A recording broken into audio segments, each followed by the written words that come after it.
sneaks right through Najjar. Michael Byrne gets his first face-off win of the day. Karam stays with him. Track deals by on the field. Not a big offensive weapon, but he does get the ball quickly into the offensive zone and lets them set up. And he knows where to get to. He gets to the safe spots where he's not going to, be a threat to get stripped. And he's so fast, like you said. He's such a deadly weapon to have on this team. And then when he does lose the draw, he's not a fogo. He can go back on defense, and he's a great defender as well. You see Nick Karam, his counterpart with Trent, much more offensive. Scored a fair bit more. More like O zone rather than back in the D zone.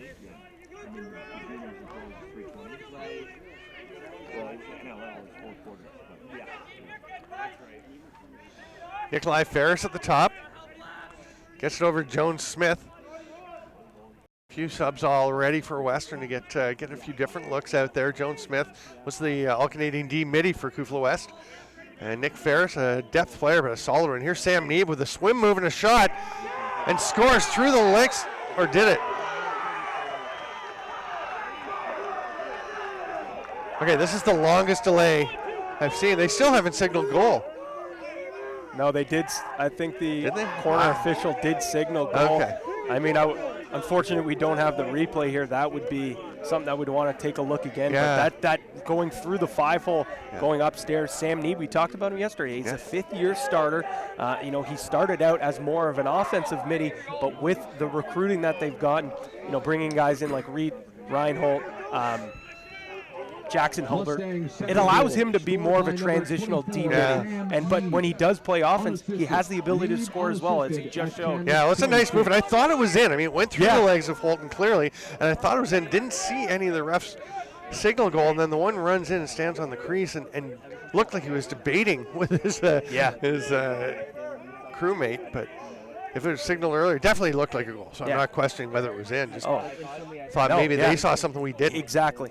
And there was the one yesterday that Garrett Eddy shot that went off the crossbar. I've had people who were in the stands at a different angle and who said they thought it was in, going off the crossbar and down. It did not get called, but that one I thought was pretty clearly in. That's stripped by Leclerc. Nobody recognizes it's out though. We're going to have an interference call against Western as they jumped in the way. Reinhold, I think, got in the way of the player going after the ball. We have 8 minutes to go here in the first quarter, and it's a good one so far. Shots 4-3 for Western. They score! Wow! Trent is the team scoring in transition now.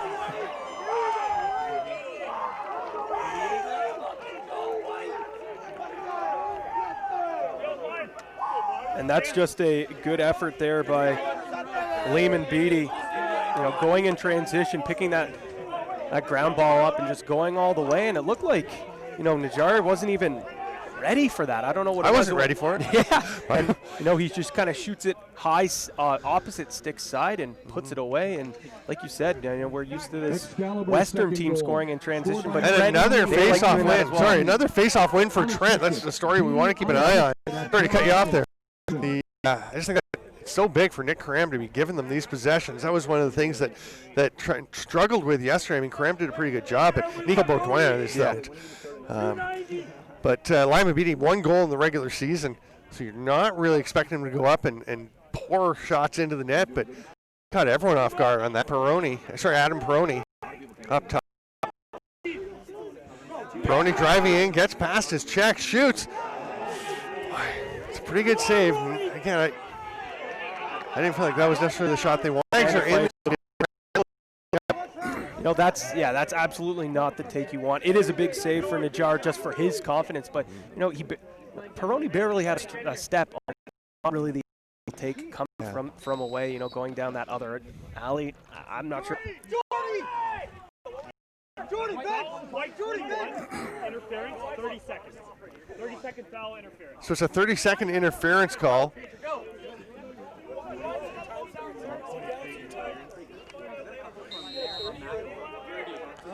So Adam Peroni takes that penalty. And Western will have a man up. It's a 2-2 game with just under 6 minutes to go here in the first quarter. That shot is wide. And they're going to say Trent ball. So that's huge because they'll be able to kill the rest of this 30-second penalty. 10 seconds. Armstrong makes the pass over to Murdoff. He slips a little. Was going to make the pass to Holton. Ward was pretty close, but not able to get it. They get it to Shot, and the Trent penalty is over. DeMarkey steps on.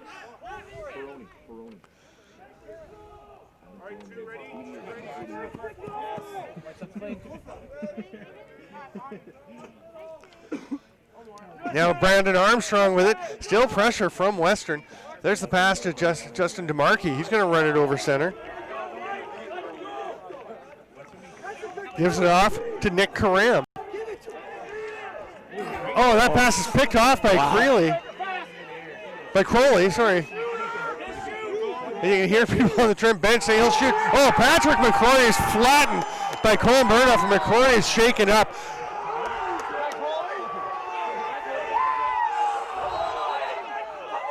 Western players get jumping in. They're not happy about the hit, but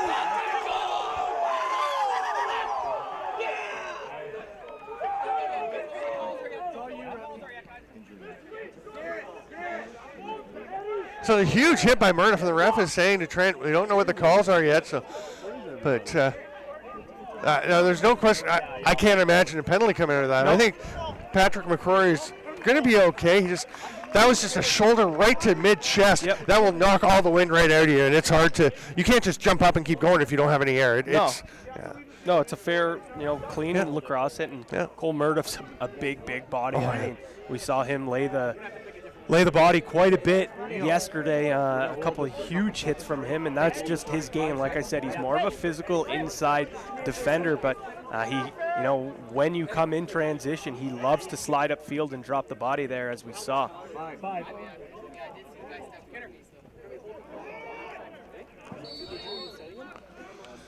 Okay, Western with possession. His play was stopped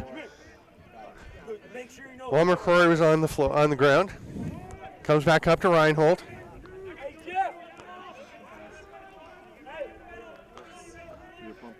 Neeb makes the easy pass up to Reinhold. Leclerc on him. 19s facing each other. Masterson. Neeb watched by Beatty. Looked like he might have a step, but Beatty adjusted well to take away his angle. There's a nice job by Cameron Page. We've talked about Haber on Western, number 23, how solid he is, what a strong D-mid he is. But Cameron Page has been very good as well. Beatty gives Neeb a little shove. Sorry, Cody Ward trying to make something happen. Gets to Reinhold. Couple of spins on Leclerc, who strips it. He's going to step past the ball, and Reinhold gets it back. Oh, and Leclerc just dumps his head because he can't believe he didn't pick that ball up. Great strip, though. Now a hand is up. There's going to be a push in the back call and some shoving. Neeb getting into the face of a Trent player. Ethan Schott. Western will get it for the push. Oh, Murdoff, nice recovery as Ward spun and looked like he was going to get an open look, and Murdoff got just enough to make that shot go high over the crossbar. There's 3:03 to go in the first quarter, and Trent has taken a timeout to try and settle things down, give their D a bit of a rest. No, sir, that's a good call there. Their D was getting a little bit scrambly there. Nice slide by Cole Murdoff, but I think if Ward takes that shot instead of elect to spin before that slide comes, I think he's got a chance to put that in. He goes with the slide and gives Murdoff a chance to get to him, and Murdoff just does a great job to lift the stick as he's shooting, and it goes way all over the net. Well, especially because Murdoff was coming. Actually, his momentum was kind of carrying him with the way that Ward was going, and would have gone past. It was the initial because he was coming to the side that Ward was on. Yep. And as Ward spun, he kept going. So when he spun back, Murdoff really had to adjust. I think he just a little too much, maybe, in terms of movement. Exactly. So I think he's at this point of the game. I mean, it's a championship game, 2-2. If you get those open looks right away, especially a guy like Ward, I think he's just got to let it fly. And they did have someone behind the net to grab that possession as well. So worst case, you miss the net, and you're going to grab possession anyways. But a guy like Ward, 52 goals. I mean, he should be tickling twine there. Well, it is 2-2 with 3:03 to go here in the first quarter. different look this year. I mean, Western is back. They were in the final, as we mentioned last year, lost to the McGill Redmond. It's a little strange not having the Redmond here this weekend. It is. Coach Tim Murdoch and his club have been regulars. They were actually in the finals the last 4 years, 2012, 13, 14, and 15. So it is definitely odd to not have them here at all for the weekend, let alone not in the championship game. But Trent, make no mistake, they've earned their way here with a huge comeback win yesterday over Brock. And now they're trying to hold off this Western attack. Western has so many weapons, and they're trying to open one of them. Leclerc, again, with great defense on Reinhold, but there's Ward to get possession for the Mustangs. He'll start with the ball. Not too sure if that was a shot there. I thought maybe that could have been a pass. It's possible. It's hard to judge intent sometimes.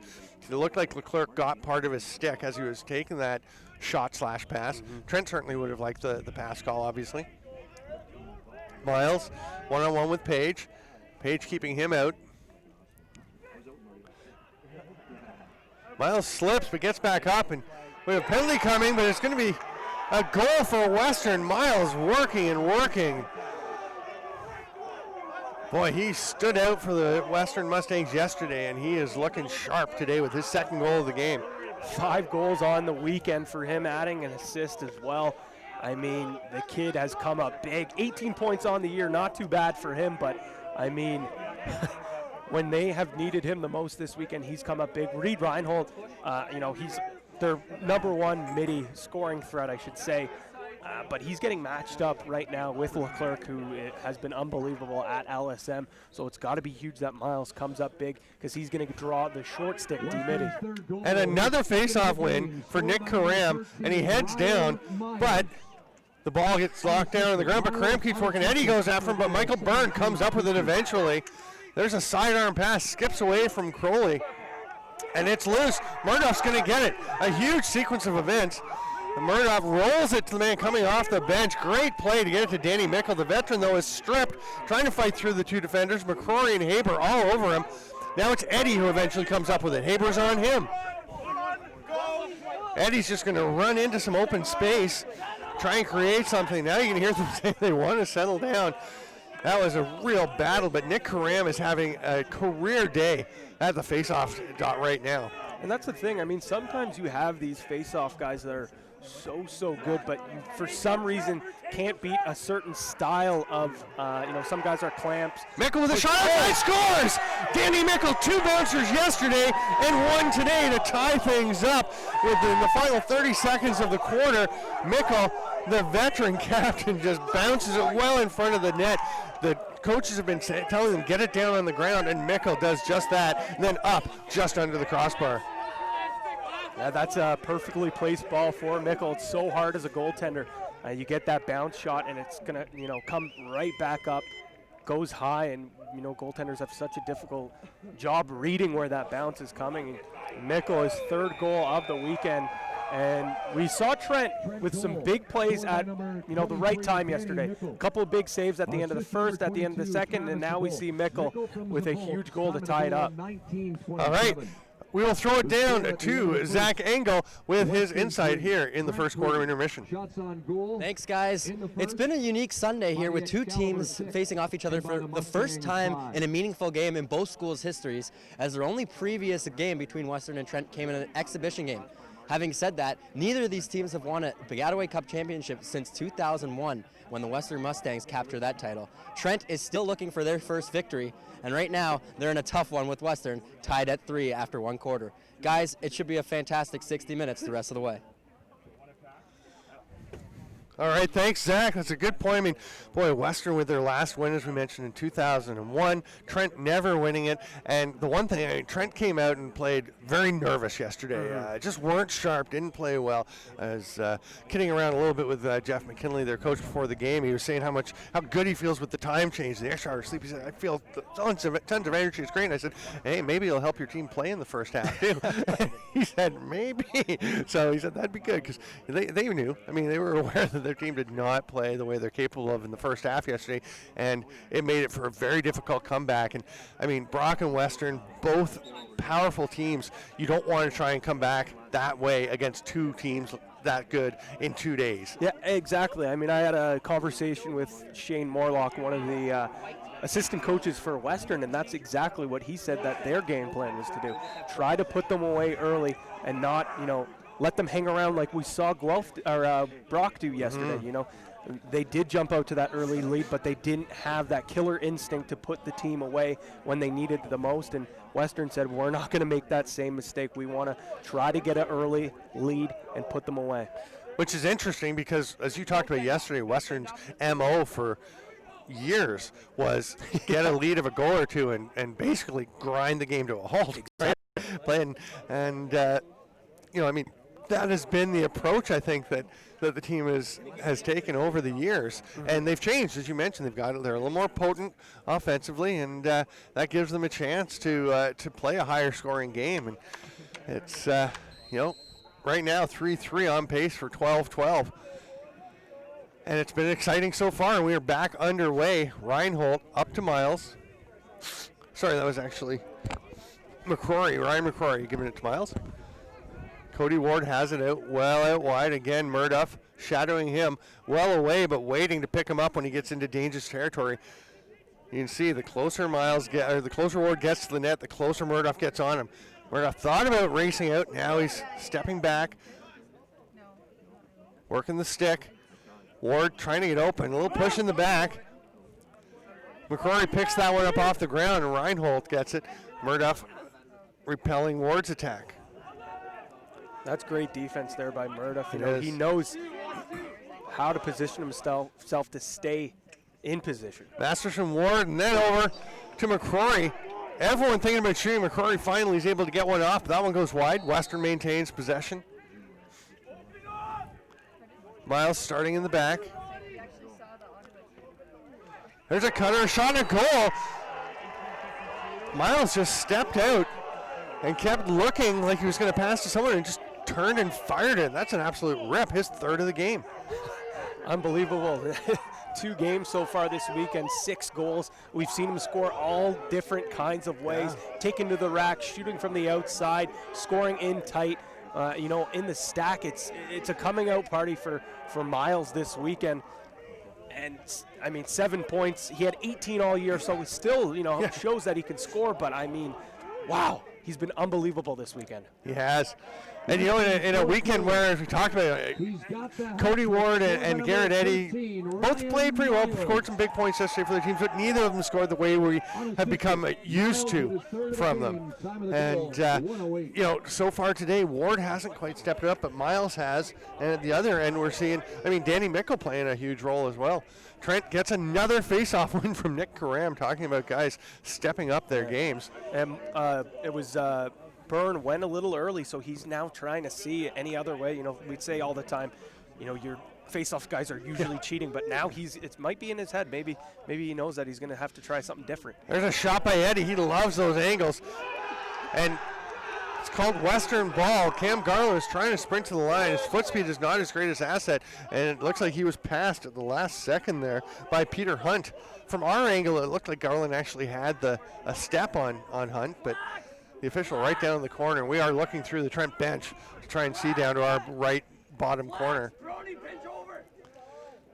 Again, Trent dropping back into the fallback ride and not leaving any space in the middle. We talked about this before the game, that it's going to be tough because Trent will try this, and as McGill applied effectively last year, to close that space up in the middle of the field. Let Western come out part way, but not let them continue to move with speed. Now, Crowley is going to the far side. And he drops the ball for Haber. I thought he was actually giving the ball up the way he just put it down. Everyone just stopped for a second as well. I thought I heard a whistle, but there was not one, I guess. And Western maintains possession. It's in the stick of Neeb, who will now hand it off to Jordy Jones-Smith. 3.5 minutes into the second quarter, with Western holding on to their 1-goal lead.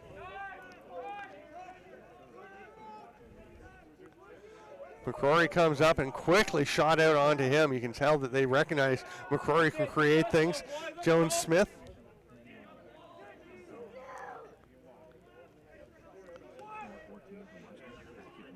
Neeb dodging down, stepping up as Ward. The pass across is tipped by a Trent stick, but it bounces over to Jordy Jones-Smith. Not sure if that was Armstrong or Peroni that got his stick on that. I wouldn't be surprised if it was Armstrong because he's been, picking off a ton of balls this weekend, really getting in the way of things, disrupting a lot of passes. Stall warning on. The shot, saved by Holton, just getting the head of the stick. No mesh, that was just plastic on the shot by Neeb. McCrory's pass, that's deflected as well. That one was shot. But then it goes off. So Trent gets the ball. The Western player must have touched that after shot. It touched, reaching up. I think the Western player trying to reach up and grab it. Just got a touch of it. And Peroni just runs through a check from Ward. He gets all the way into the offensive zone, hands it off to Fernandez. Comes back out to Garland. Trent looking for the evening goal. We're a little past 5 minutes into the second quarter. Baggataway Cup 2016 being brought to you by Brock TV. I'm Stephen Stamp with Pat Gregoire. Zach Engel is our host today, and he's jumping on the camera. That's a team. Over to our right, just past the Trent bench. So if you're seeing a shot down in the offensive zone from Trent, that is Zach working the camera. Pass behind the net. He's a multi-tool talent. Fernandez spins off, shoots. Oh, Najjar just got a bit of that. A sprint race, and Trent gets the ball. Garrett Eddy slightly ahead of Patrick McCrory again. From this angle, I thought McCrory was ahead, but now they are going to say it was Western ball. I thought McCrory had position on that one, but it would have evened it up. That's the right call there. I think McCrory was definitely there. I thought so. In time as well. They're coming in together. And, boy, we were in the thick of the action. Dallas Clancy sprinting off with a Trent counterpart and kind of spun as he got here, and the long pole came about 6 inches from whacking me in the head. Western setting up.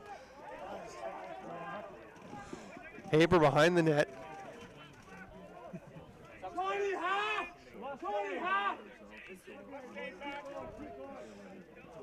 Miles, watched by Lyman Beatty.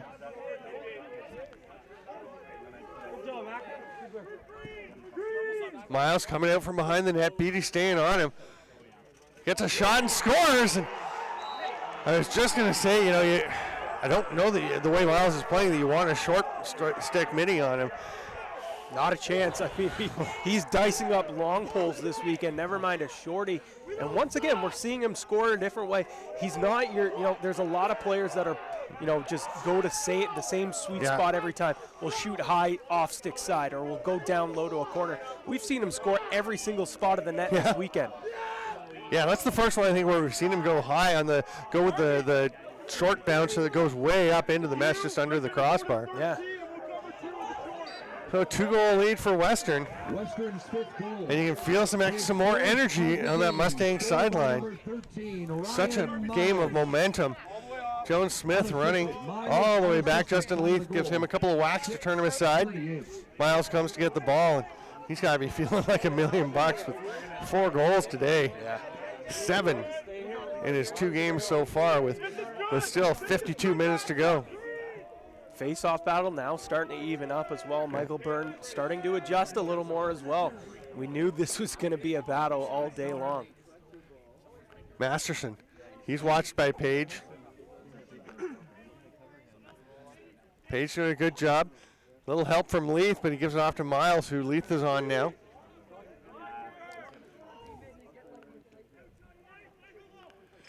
That pass goes well high, and will be Trent possession.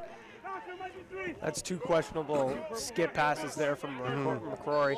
I know that's the run and gun style of offense that Western likes to play, but there's no need to force, a pass there after you had a pretty good possession, the play before. Nice run by Ethan Schott. Remember, he scored a goal earlier in the game. He's going to peel back and pass it off and come off this time. But yeah, we talked about a couple of passes yesterday that Western threw away that were just kind of, as we called it, the cost of doing business, the run and gun style, that pace of play.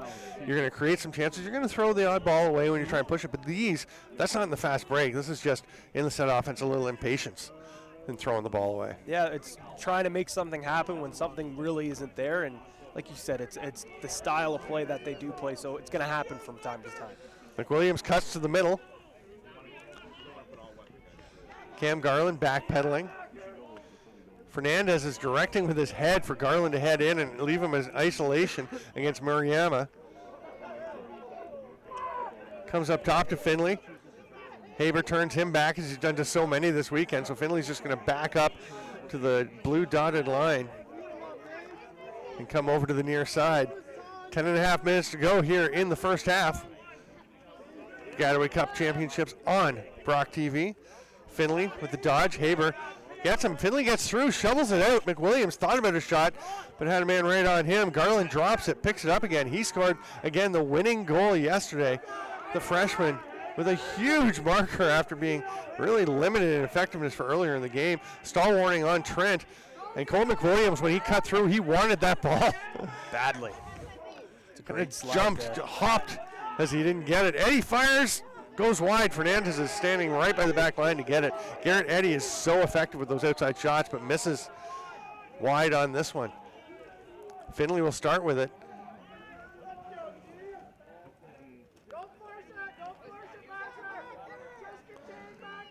Still running with the ball. We've got a call.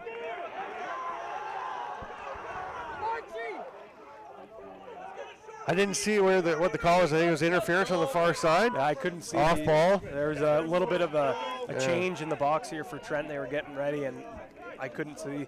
That's the one bad thing about being on the sidelines here. Yeah. Some of the sight lines aren't great, but it's great to hear the inside on both sides of the bench. It is fun being here, and you do hear a lot from the benches. Here's McKenzie with the ball. Mackenzie Wilkinson, sorry. Forgot his last name there for a sec. He's going to move it up and head off the field. Neeb. Couple of poke check attempts by Leclerc. And then the cross check. Almost popped the ball out. Neeb had to juggle it and retain possession.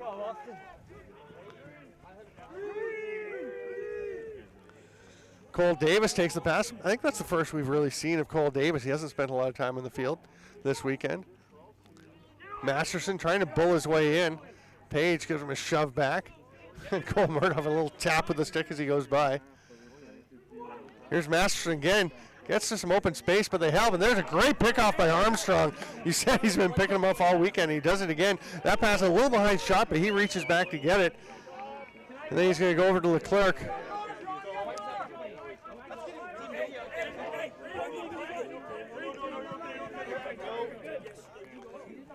Let's fucking go!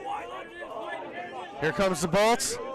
He scored the tying goal yesterday, just using his strength to muscle his way in. Eddie looked like he was loading up the shot, but passes behind the goal line instead. Karam's going to get it and wait.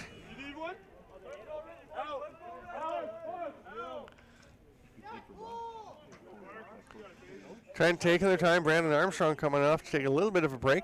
Just get a breather, wants to maintain his strength for later in the game. That pass high, but grabbed by Mickle. The save by Najjar. That's a great skip pass there, but Najjar just making a really nice save there. And Western has taken a timeout. Mustangs have called a timeout. So just before play can get back in, they take a break, and we'll stop things with 7.5 minutes to go here in the first half, leading 5-3. And this is living up to what we expected. A well-played game. Trent limiting Western's fast break, their breakout potential with that drop back ride, and the Western defense really getting up and making it difficult for Trent to create any open space. Yeah, I mean, it's been a chess battle all day long. I mean, both coaching staffs very well prepared coming to this game. Like you said, or sorry, like Zach said before the game, it's the first time they've met in a serious game, so they've never really seen each other, but both these coaches do enough homework, whether it's film on each other or talking to other coaches that have played against either team. They definitely do their homework, and both of them have done a good job just to even get to this point right Well, there. we talked about the differences in the style of these coaching staffs. Yeah. I mean, Jeremy Talevy is a veteran coach with Western. He and his staff have a pretty, regimented a way that they do things. Mm-hmm. The players are out. They do certain warm-ups. They have cones along their bench to keep, where they want players to be standing in different spots. They have, they're very structured in how they like to do things. Trent, a little more relaxed. Jeff McKinley and Mark Farthing and Josh Watson, they like to just hey, if the guys are happy, they're going to play well. If they want to warm up for this length of time, that's what we'll let them do. So it's a very different approach, a lot more relaxed than that for Trent, and more structured for Western. Very different, both effective in their way, and there are good, compelling reasons for both approaches. And I think, they're ones that work for the teams that they have. Exactly. I mean, the coaches know they get a better read on their team than anyone else. So, I mean, it's their decision what they feel. Pass to the cutting Eddie. It's blocked. Great block by McCrory, but Mickle gets it back, tries a shot, which I'm not sure why, actually, he took that shot. I don't think he had much of a lane, but he's going to get this ball back. He's pushed down by Crowley. No call. Even Crowley stopped because he assumed a call was coming. But Garrett Eddy with great work to battle back and get that ball. And boy, if Crowley had just kept playing, he could have got that ball, but I think he knew he'd knock the guy down from behind. Yeah, his hands go up to say, what's that call for, when there wasn't a call at all. Yeah. You just got to forget about it and play to the whistle. It's hard, though, when you just assume. Garrett Eddy taking his time. They're going to slow things down and set it up. Patrick McCrory coming out on him. Under 6.5 minutes to go in the first half. Mickle takes it. He's thinking about a shot for a moment. Crowley out on him. Travis DeBoltz has come up high. They're trying to isolate a bit for him so he can try and use his size and strength like he did yesterday. Almost gets the pass through to Fernandez. Fernandez goes down. Trent wants a call, but I thought he may have been trying to sell that one. Oh, no, they are going to say, actually on the clear, I think, they're going to make a call. I think, to me, I didn't see a whole lot of contact making Fernandez go down, but maybe the other official thought there had been and that should have been called. Trent retains possession. Yeah, that's a little bit of a questionable call there. Yeah. Fernandez, though, he's got to catch that ball and score there. I mean, Eddie goes in. He's stopped by Najjar. A hand goes up, but comes back down. Great drive by Eddie, but a terrific save by Najjar. What a pickup there, though, by Ethan Schott. He is having himself a weekend. Yeah, he's been unbelievable this weekend. And you can see the confidence rising. Oh, yeah. Making play after play, and he makes another huge one there because we know how deadly Western is up in attack. Cam Garland isolating here against Neeb. Everybody else on opposite sides of the net. Now he goes around behind back, and they set up an umbrella attack. A little stack in the middle now. DeMarkey cuts in. They double team him. Flag is up in the air. Dan Mickle wants the ball. The pass through the middle instead is knocked down. And we're going to see who that penalty is against. Patrick McCrory has come off without his stick, as his head separated from the shaft, so he had to just leave it on the field and come off. Neeb getting the slash there. And it's unfortunate there because it was a great double. They collapsed right. The slide was there by McCrory, and if you just kind of stayed body there and kind of forced him out, you would have been fine there, but he gets a bit excited and throws the extra hack there. Danny Mickle starts with the ball over to Eddie. Some quick movement of the ball. We're down to 4:15 left in the first half. 15-20. Eddie's watched by Mariama. There's a shot from outside, a goal! Justin DeMarkey just steps back. He's got space. We talked yesterday about maybe that's the kind of play where maybe that's not what you're drawing up, but he sees an opening and rips it home. That's a huge goal there for Trent. The clock's running. This is important. Stop the clock, please. My time. Okay, sir, you're not allowed to shoot.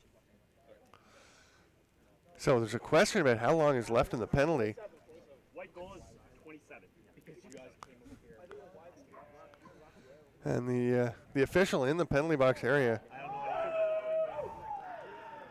is having a chat with the officials. We had some troubles with that yesterday where the penalty box timer wasn't counting down and letting people know. So there's 5 seconds left in the penalty. Trent was trying to find out and was having trouble. He weren't hearing. So it's been a very good tournament, honestly. I like the way this tournament's been organized. Everything, the weather especially, but everything's been so good. But that would maybe be the one weakness. The penalty timers, honestly, it has not gone well. Ball still loose. Karam and Byrne paddling. We're going to have a kick call procedure, and Western gets possession. The penalty is over. 3:27 to go. Jones Smith knocked down, but he gets the ball back. Nice effort by Karam, but nobody was close enough to pick it up. Justin Leith was the closest. He was probably a step too far away. Miles has it up top.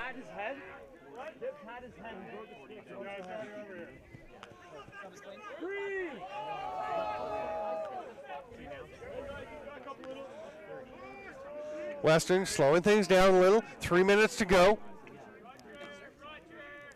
Hulbert gets it back from Masterson. Ward is on the post. Watched as usual by Cole Murdoff. Well, Armstrong is well out on Miles. He looks like he's shadowing Miles, and Armstrong's been a steady presence on defense for Trent for years. That ball's knocked loose. Leith can't come up with it. Loose ball foul against Western, so Trent gets it, and shot will keep running. Thought about whipping a pass up to Cam Garland, but thought better of it. Probably a good decision. That would have been a fine needle to thread.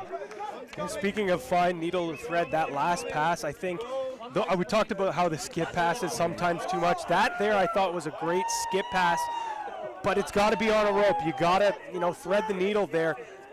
Reed Reinhold had to jump up with one hand to try to bring that down. I think if you put that on a line, he gets it, and there's a good scoring opportunity there. You just got to fine-tune those passes. There's a pass from out back. Doesn't get through, and Najjar jumps on that one.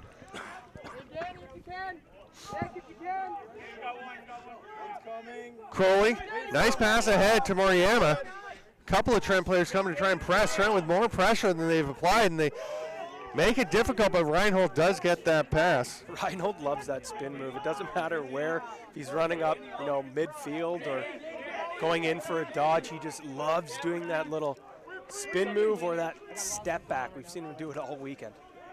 Reinhold setting up Jackson Hulbert, directing some traffic. Garrett Eddy is back on Reinhold. He has played a lot of midi in his career. He was generally a midi, but that pass gets away. So that's not a bad thing having Garrett Eddy back. Nice work on him. Helps to force that pass, and Trent's going to get possession. We are into the final minute of the first half. Stay tuned with us at halftime as Zach Engel will be talking to CUFLA Commissioner Dave Fennicky, who's here on the sideline with us now. Murdoff, long pass up the middle to Leclerc. That's a beautiful pass. Leclerc with 3 purple jerseys around him. The long pass, it's tipped off the stick of the Western defender. Cole McWilliams, smart play when he saw the defender getting the head of his stick on it to jump back so it couldn't go off him. He knew he wouldn't be able to control it. It was heading out. So Trent takes their second time out. Each team gets 2 per half. And Trent takes theirs with 37.1 seconds left, trailing by a goal. And eventually outshot Western 10-8 at this point, but still down by 1. But what an evenly played game.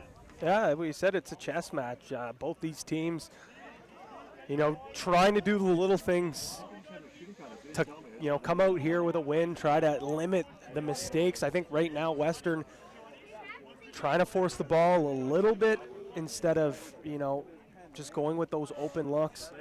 They're going to want to try to tie this thing up heading in 37 seconds. Their team, though, like Western, where I don't see them holding on to the ball, go for that last shot unless, I'd be shocked. Obviously, they're going to try to chew up a little bit of the clock here so Western doesn't have a chance to go down, but they're going to try to get into it right away, and that's just the team that they are.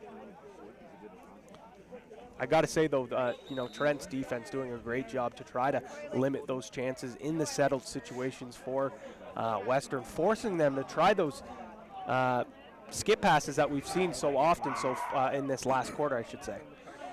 Well, we'll see what Trent can come up with for this final 37.1 seconds. Garrett Eddy will start with the ball, and Patrick McCrory either has a new stick or has his stick put back together, and he is back on the field. Every couple seconds. We're underway. Like you said, Eddy taking his time. All 3 of the Western attackmen are down near the soccer circle, not far from the goal crease. Just in case they get a chance to get the ball forward, they can come up to meet it. Now we start to go. 17 seconds left, and Eddie is going to run to the middle. Karam was there for a pick. McCrory staying with him. Eddie jump shot, bounces it wide. Fernandez there to get the possession. 7 seconds to go. He gets the ball. They've got to go. He throws it out front to the cutter. It bounces off and goes away. There's going to be a push anyway, and that will end the first half. The score 5-4 for Western. Great half of lacrosse. You said we had 2 really close 1-goal games yesterday. Trent with a huge comeback. Guelph with the not quite comeback as they got within 1 and had a chance at the end. But this is championship quality field lacrosse. Yeah, exactly. We saw the comebacks yesterday. The game, the score may have been close, but it wasn't close the entire game, where I anticipated this game to be, a battle back and forth throughout the entire game. And that's exactly what we've seen. We're going to go to Zach Engel, joined by CUFLA Commissioner Dave Feneke. Right now. Thanks, guys. I'm joined with CUFLA Commissioner Dave Feneke. Dave, first of all, thanks for joining me right now. Thanks for having me. Now, let's just talk a little bit about this year's Baggataway Cup. How have you, I know you put it on, you were really the catalyst for this whole thing, but how has it gone? Has it gone according to plan? Yeah, it's been great. It's been exactly what we were hoping for. It has been a showcase of the top talent in CUFLA, as we were expecting. We came in with a bit of a surprise with Ottawa beating McGill to get to their first Baggataway Cup championship weekend. And then since then, it's been, yesterday we had 2 very, very close games, and, you're seeing the result of the 2 best teams from the East and West facing off. It's great. Now, just talk a little bit about the process of bringing the Baggataway Cup here to Brock University as opposed to some of the others. Okay, well, Brock put in a very strong bid at our annual general meeting. They put together a package showing, where the the field, which is spectacular, the food truck, the accommodations with the 4 points just on Schmallen Parkway over there, and it has been what they promised, they've delivered. We had a really good technical meeting. Everybody's been on the same page with everything. So basically the process all starts with the bid put in March, and then they've been working towards what you see here. Let's get your take on this finals. Obviously, it's been a great first half, and it should be a great second half, but what are your thoughts on this game? Well, I mean, at this stage, it's way too close to call. We saw Trent go down by more than this and claw their way back against Brock, so a 1-goal deficit is nothing. It might as well be 0-0 right now. I'm looking forward to some really good stuff in the next period, some fast ball movements, some good defense, and some strong transition. Dave, you put on a great event here, and we appreciate your time coming on the broadcast, and wish you the best of luck in the future as the commissioner for the CUFLA. Thanks very much for having me. No problem. Guys, back to you. Once again, licensed beer. All right, thanks to Zach and to David Feneke. We are going to take a break for the final 7.5 minutes of this CUFLA Championship game. Make sure you join us for more Baggataway Cup Finals action on Rock TV. I'm Steven Stamp with Pat Gregoire. I'm Steven Stamp with Pat Gregoire and Zach Engel. We'll see you in about 7 minutes. Yeah, let's do that. Free break?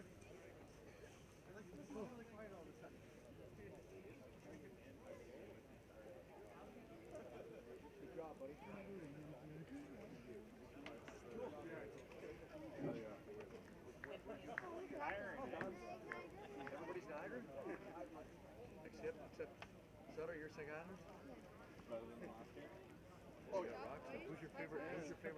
Tell the truth. Who's your favorite NLL team? I know the answer, I think, but anyway, tell me. Yeah, seriously? And Saskatchewan. No Bandits fans? So you're Bandits, right? What about you? Do you have a favorite NLL team?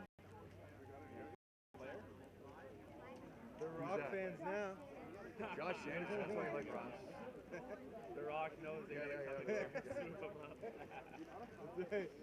Brilliant marketing. Is your dad here again today? If you boys want us to hold your prizes here, then you can go back to Or do you want to give them to your parents? the lines, or if Yeah, your whatever you parents guys are want. here. I'm going to put mom. Is your mom coming to get you after? He said I'm going on this side.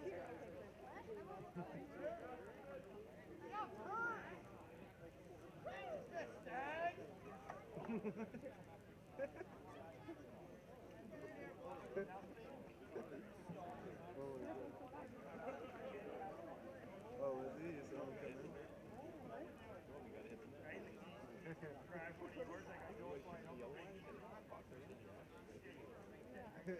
Like, just like, yeah, right up to the front. That's me, yeah. The other day, the two kids missed here. Sorry, one kid missed That was here. amazing, yeah. And the other two kids missed at this end. This kid almost scored. He scored like It was second after amazing. the other guy scored. It was an amazing comeback. More excited. That was during the first rock game. So that was more exciting than the rest. More drama.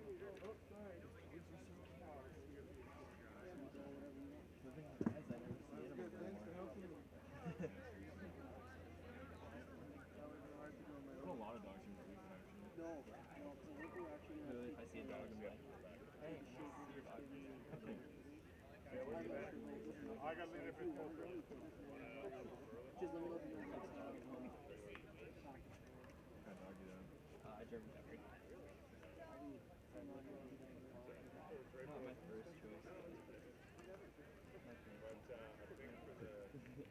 They grew up with German Shepherds, so that's like the only dog we get now.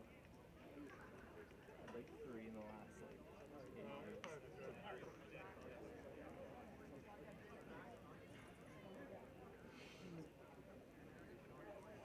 You guys got enough cable for these cameras?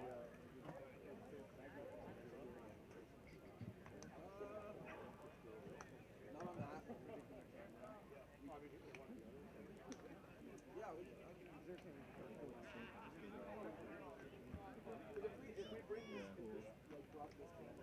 No, like the other team doesn't have that. All the Western guys have like secret entries. What? Are you over the Broncos? You need bigger grants. No, because you see at the start when they called the names. The one guy like went through and they were like going like high and just like jumped up and then like a low high five and I was like, Just under 4 there, Jeff. Just under 4. are you kidding? That's awesome. Hey, Ref, who's covering right here? I am. Do you mind if I take a picture of the draw and then I'm out? I'll take to the side and then. Yeah, I'm just gonna, like, just for the face-off thing. Sure. So, who's doing drop? I am. Do you want to stand on the opposite side base and the full line so they take a shot of your ass? Well, no, get the shot. It makes a great shot for the referee being in there. Yeah,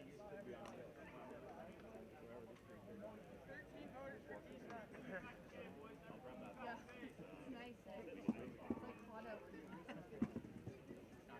You wouldn't like it. It's yours.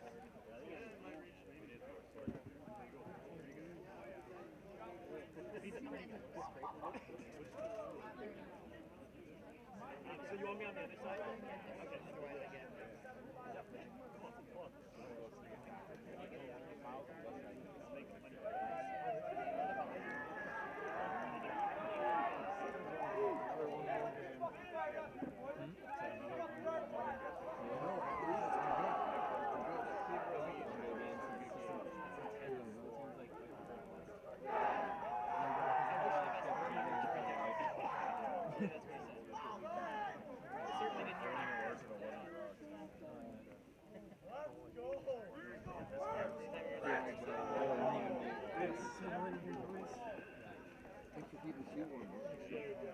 Right, you'll be at that right now.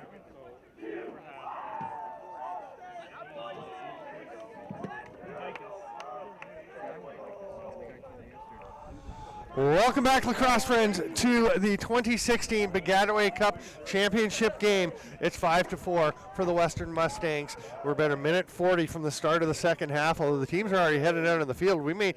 They were saying, both coaches were saying they only have 10 minutes to talk to their teams. They don't, it's a tight timeline, but boy, they're both ready to go about 8 minutes in. We have Byrne and Karam. Byrne has been getting back into this face-off battle, but Karam's done a great job for Trent. And Byrne pulls this one out to himself. Western has the first possession of the second half. A tough little play. We're going to have a penalty coming right off the bat. You're going to call a slashing call. I think it's on Justin Leith for Trent. So it's a 1-minute penalty. Boy, that's a tough one for Trent right off the bat in the second half. They're feeling like they're in fine shape. They want to come out and get a good start. And instead they get a penalty and Western goes to the man advantage. Reinhold shoots, saved by Holton, looks behind him, and it had trickled through but not over the line. Trent going to try and get out of their own end. Brandon Armstrong takes the big hit from Ward and loses it. A great job by Ward on the hard ride. And here comes McCrory out to Reinhold. That's a big play and a goal. Oh my God. Ryan Miles again.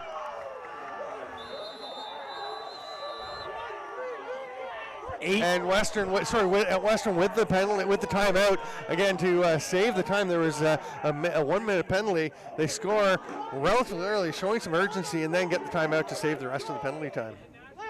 8 goals this weekend alone for Ryan Miles. Oh, the big reaction from me is because I had the perfect view of where that shot went, and as soon as it left his stick, I knew exactly where he was going. Couldn't be a better placed shot, about a foot off the ground, just inside the pipe and in. It was a gorgeous shot, and I think a Western star has been born in Ryan Miles, doing everything he could do to help bring back a Baggataway Cup to London for the first time since 2001. That's what he wants to do, and he is doing a mighty job so far in helping his team achieve that goal. Yeah, it was interesting. I heard one of the Western players just before the game started saying, guys, it feels like 2001 today. And they were loving it. Western is fired up about this, and Western has 30 seconds left on the penalty to Justin Leith, so that is huge. And you know, when I was talking to Shane Morlock, he was, speaking about Sam Neeb, who when Morlock was there as a post-grad, he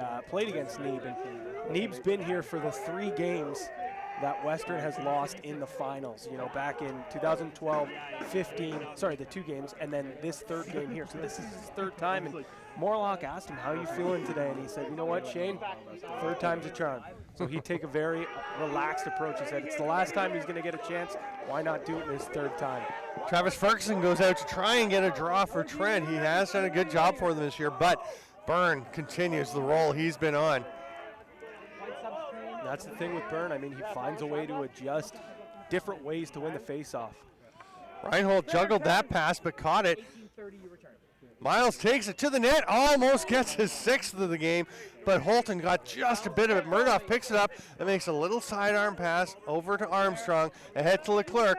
Masterson trying to put some pressure on him, but he finds the open Finley, and there goes Garrett Eddy. Edding dodging from the wing. He is deadly from there, but he falls down.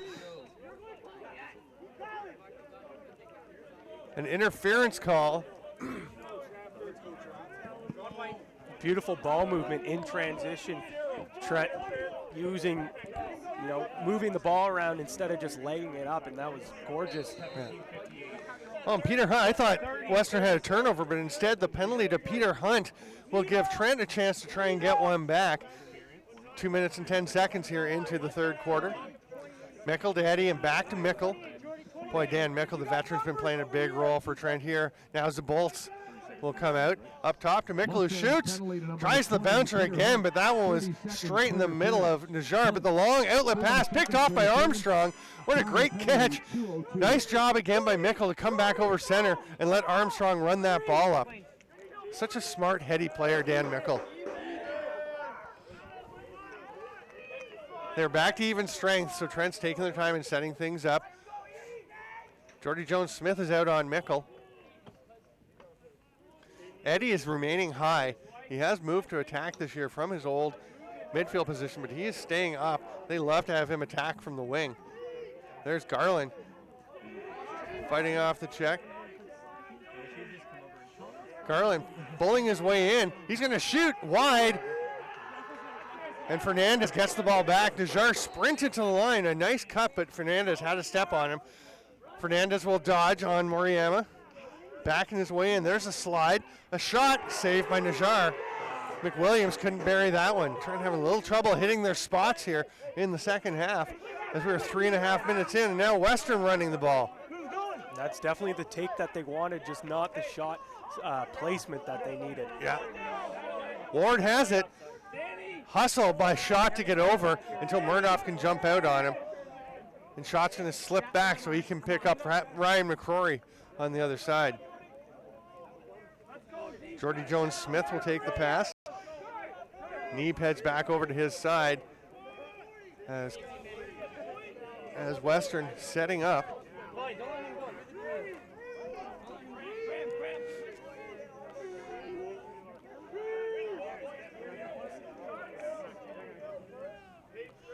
Western, lots of movement up around the top. There's a dodge by Sam Neeb, but Mickle's picking him up. Neeb with the shot, Mickle all over him. They're going to have a crease call. As Justin Leith was sprinting to the sideline, but it was unnecessary as Western had stepped in the crease. They double team Armstrong. He just runs past one man and the other and gets the pass off. Nice play. Leith is coming back, runs into a double team, now runs away from it, making things a little exciting, but gets the ball to Mickle. Mickle is just all over the field in the second half. What a leader for this team. Nick Karam is going to slow it down until they get Adam Peroni out on the field. He takes the pass, but now gives it back to Karam. They'll go to Eddie down below the goal line.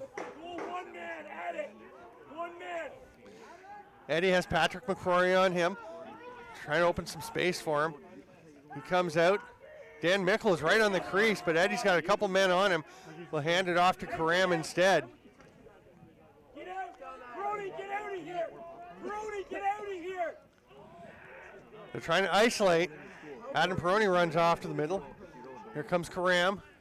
Dodging on Haber, gets through, pass across, Garland, toe drag, shoots, what a save by Najjar. High to high again, maybe not the shot you want, but Garland has buried 28 goals this regular season, leading the Trent team. Trent with some pressure from Eddie. Getting away a little bit from that drop back ride and actually trying to pressure them a little bit. And they're making it tough. Here comes Dan Mickle, goes for the strip check. Ryan Miles, he's scoring goals, he's also controlling the ball. And Dan Mickle finally gets a bit of a rest as he comes off the field. And there's Ward with the ball. Reinhold takes it from Miles.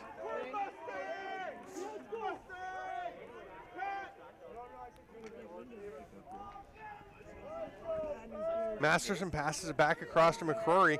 Shot picks him up. Stops him. Ward's going to let it rip. That one's a save. And there's Holton diving out on it. McCrory's fighting for the ball. It's still on the ground. Picked up by Schott, who's been the man of the weekend for this Trent Excalibur defense. Cody Ward on him. And then he trips up Schott. No call, and Western comes out with it. Trent wanted something there as Ward kind of took the feet out from under him. Miles has it, dangerous, but he shoots it wide. Masterson is there to pick it up. Great find there to get your hot shooter there, Miles. An open look, but unfortunately for him, he just misses a little bit wide, but they gain possession. There's Ward in the middle, and he scores. And, well, that's just the first time in this game that Trent has had that lapse to leave Cody Ward open in the middle, and that shows you why you can't do it. Yeah, exactly. I mean, the slide comes away from him, gives Cody Ward just way too much time and space. He's able not to just, he plants his feet and winds up and shoot.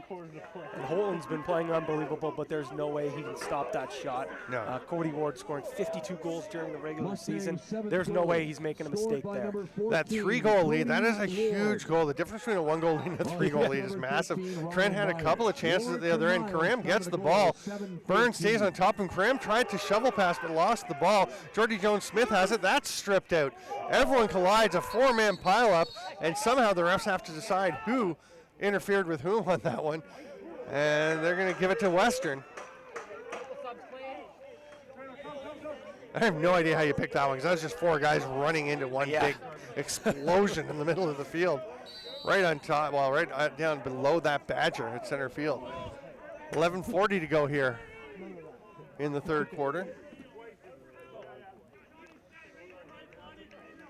Neeb being watched by Beatty. Living dangerously. Neeb going all alone as all the Western players stayed up high. And they're going to say they're going to say Trent ball. Page with the pass ahead. Beatty avoids the rusty gate check. DeMarkey is checked. Runs back into his own end. Pressure from McCrory. Long pass to Murdoff. He has to wait for it. See, that's a great play by Murdoff. He sees Neeb coming and just takes the momentum of the ball and lets it swing his stick around and roll it ahead. And Jeff Fernandez will set up. Goes down low. Travis Zabolt has got Sam Neeb on him. Zabolt's trying to battle his way through. Gets it in. Behind the back. Garland's shot misses the net. He was D'd up well by Western. Yeah, that's really his only take there, going behind the back there. Spins this time, shoots. Another save by Najjar. Crease call. And Western will get possession once again. Najjar just dialed in right now, making so many big-time saves, popping it up anytime they try to go high on him. Yeah, obviously a good idea. Their plan has been to shoot low, to get it on the ground. You can see why. Boy, there's no question that Ryan Miles at this point is the MVP of this game, but at the same time, I think Manny Najjar has to be considered a strong second. Certainly has. I mean, he's been huge. He's come up big in both these games this weekend so far. Reinhold passes it off with the flag on the ground. There's a pass to the cutter. Holbert can't get it. McCrory gets a shot off.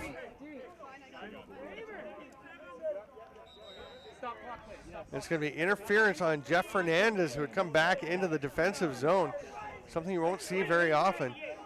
And he takes a penalty in the process. So it's an offside as well in the original penalty, and then the interference call as well. Oh, okay, sorry. So both guys just over here by the chair. You don't got to sit as long as you're near it. All right, so what's the original offside penalty being served here? Here are the penalties. By Beatty. Number 88. And Fernandez is in there as well, so this is a big opportunity for Western. Yesterday, a 6-on-4 kill by the Excalibur was a turning point. Can they do the same again?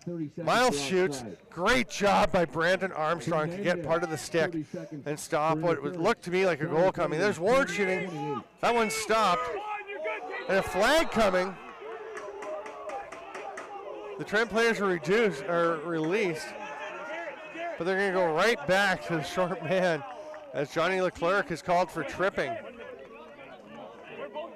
8:50 to go. It's just going to be one man down now.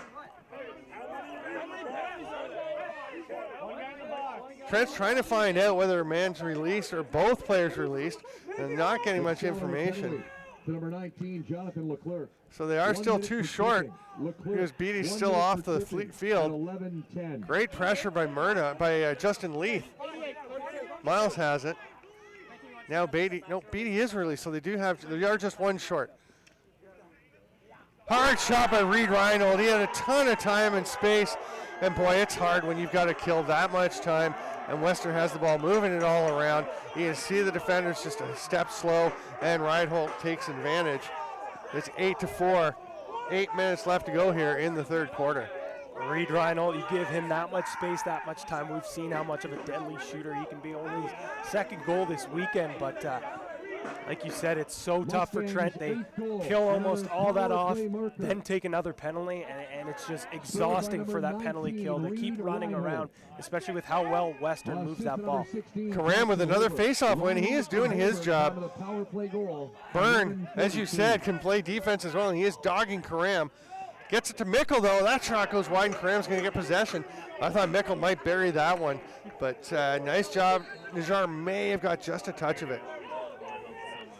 Would really like to know the numbers on the face-off wins. I mean, it's got to be very close. These very guys close. We talked about, Karam was leading early, and then Byrne went on that streak.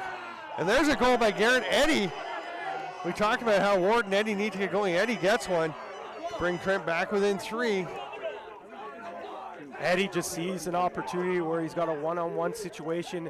Western a little bit scrambled there with some changes, so it was really only the 3 poles down there, and just no slide came, and he just rips it home, puts it short side. And there's virtually no defender, short or long pole, who can match up one-on-one with Garrett Eddy and keep him away from the net for long. You have to have help available, because some guys can do it. I mean, McCrory and Crowley are both outstanding defenders, but But boy, and Moriam has played very well, but you just can't do it on your own against him. It's going to be Haber coming up with it after a scrambled draw, and he's heading towards the net. Now he's turned aside by Beatty. Love Haber's game. I mean, he's such a workhorse. You know, defensively, it's like running into a brick wall. But when you put him on the wing there, when Jordy Jones needs a little bit of a break, he is reliable there because he can pick up the loose ball as well. Western taking their time. Nick Ferris will eventually throw it up to Jordy Jones-Smith. There's Neeb. So kind of a second line midfield here for Western, giving the guys who've played a lot a break. Ryan Miles is taking a bit of a rest. And Miles, listen, I actually thought he was attacked. He's listed as a midfielder. He's been starting a lot of his work from down low, though. Here's Jones-Smith. Western saving some energy. Now they're going to start to go to the net. Beatty D's up against Ferris.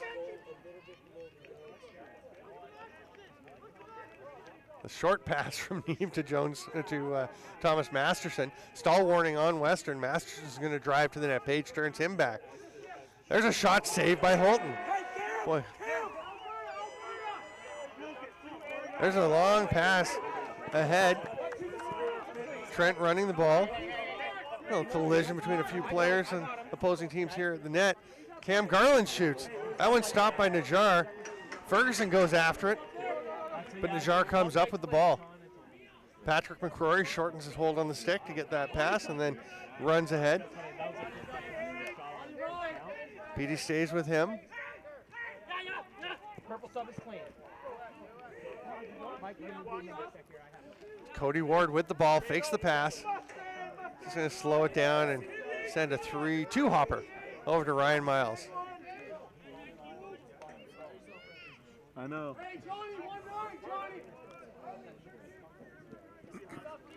Western's still affecting some changes. So Ryan Miles is going to take a look, sees Hulbert coming off the bench and tosses it to him near the Badger. Thanks once again to our hosts here at Brock University. I know they're disappointed not to be in this game, but fine job of putting on this event. Certainly have. It's been a great weekend.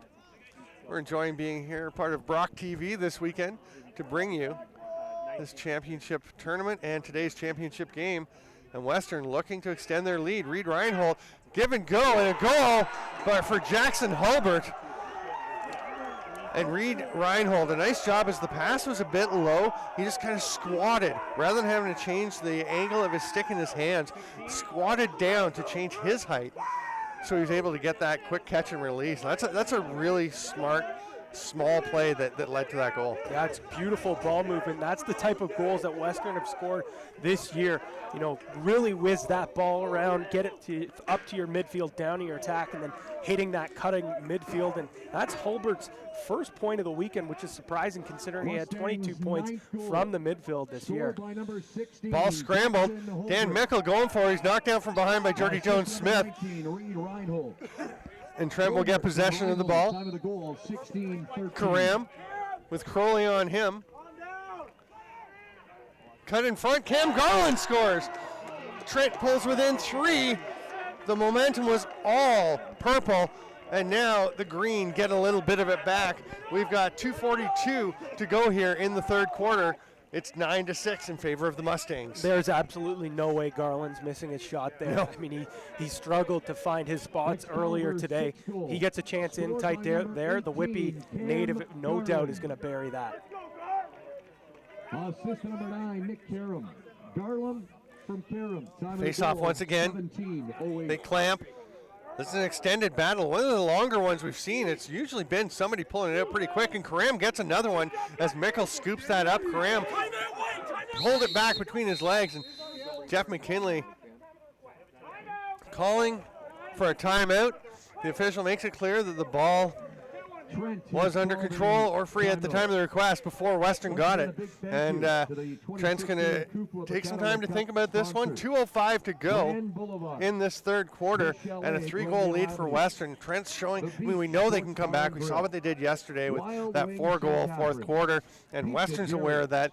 Now, does Western, I mean, I tell you, Jeremy Talevy, he likes to slow things down when they get the lead and play that defensive game, slow it down. Does he do that now? I think we can expect a bit more of that coming from Western.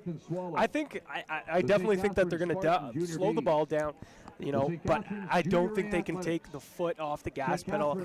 You got to be able to still take it to the net, not just when the stall comes on.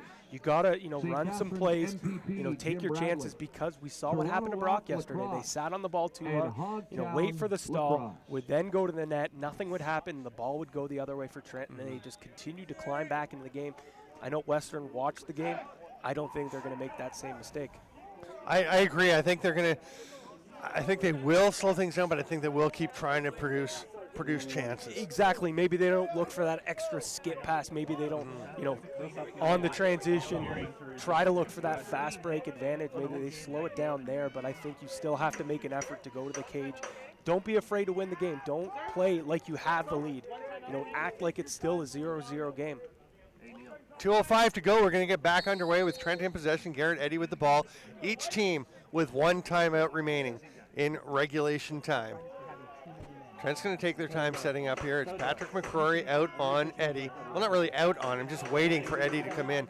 And that's a pretty smart play, because when Eddy gets some momentum, you do not want to be coming out. You want to be able to be prepared. Here he comes, driving to the net, shoots, save, no charge. It's just a touch on it. Trent maintains possession. Fernandez, and Eddy going high to high there. We've said several times it's not necessarily the shot of choice, but he is so good at it. Oh. He's scored so many that with him you can't really complain, because it's got him there.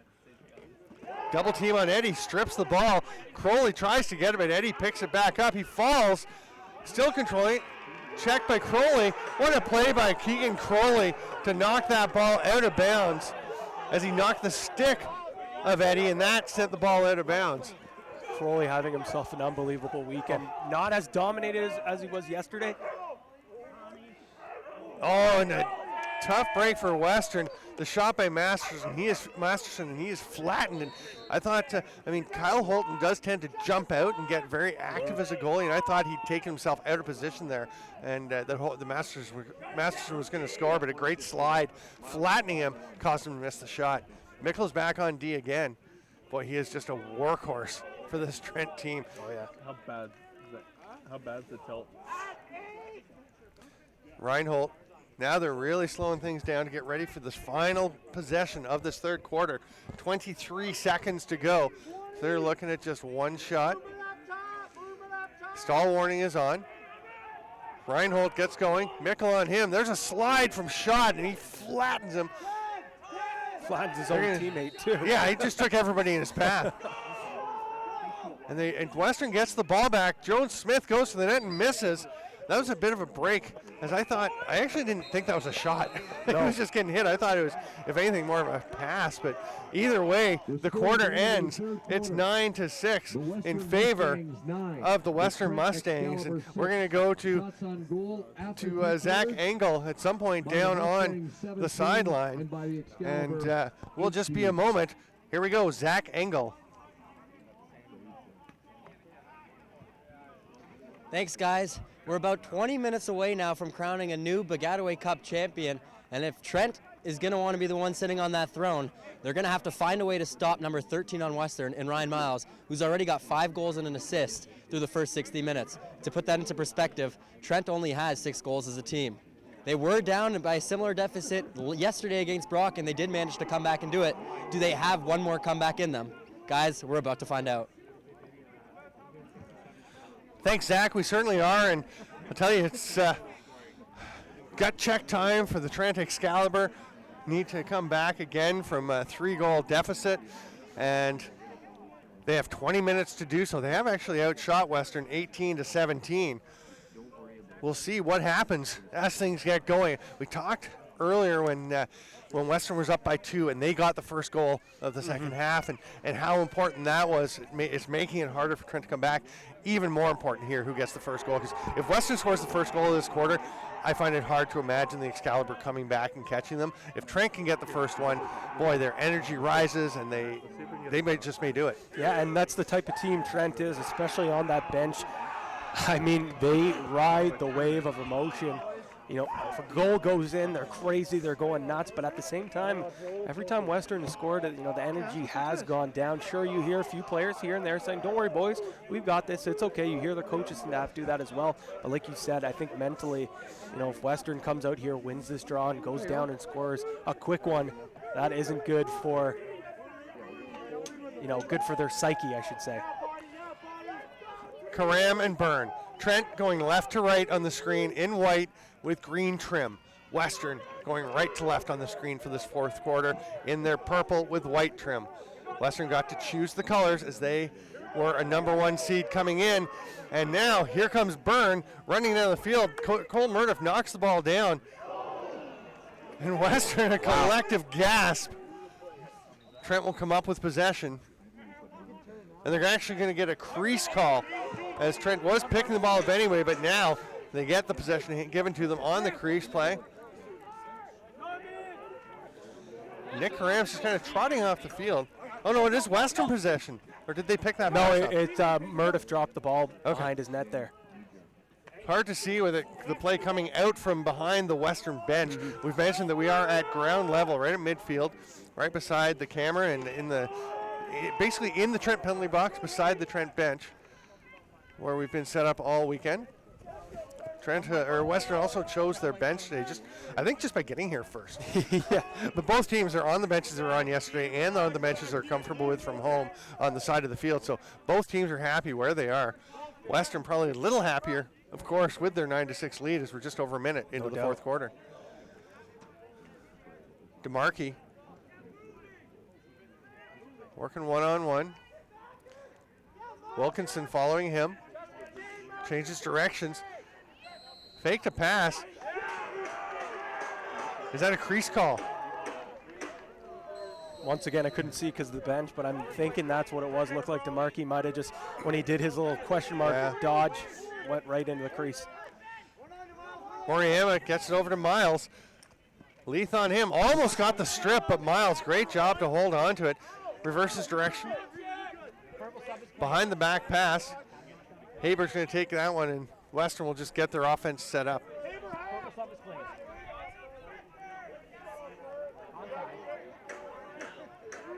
him go all the way, guys. Let him go all the way. Come in on the right side. Western setting things up in the stick of Masterson. Hey, on that, I'll talk to you. You can just stay with him, man.